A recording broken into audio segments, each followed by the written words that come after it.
Assalamualaikum warahmatullahi wabarakatuh. Sampurasun. Rampes, Wilujeng Enji Sadayana. Di dieu kuring jeung babaturan kuring bade nyanyikeun Pupuk Kinanti. Serta acan tepangkeun nami abdi Hana Dwi Septi. Nami abdi Manggil Raisya Dewi. Pupuk Kinanti punya beberapa watak nyaeta rasa ngadagoan jeung nungguan, rasa kadede dan rasa kanyaah.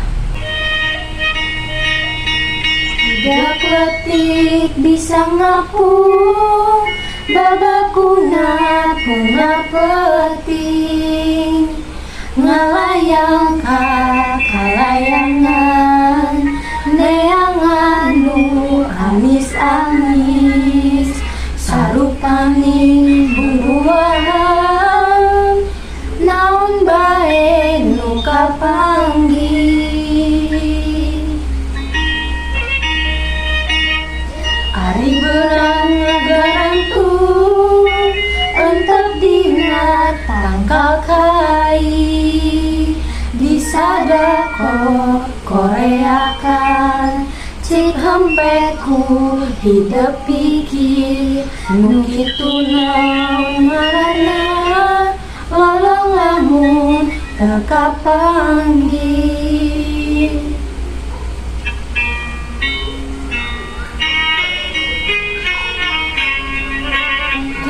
Letik anu bisa ngapung, babakuna bunga peti, bunga kalayangan,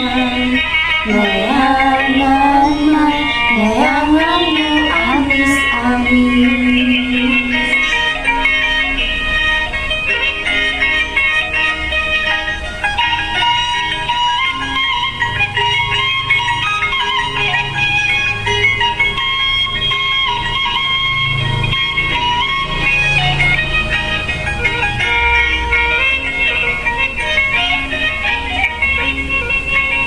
Ari berang ngagarangku entep dina tangkal kai, bisa dako koreakan cik hempekku hidup pikir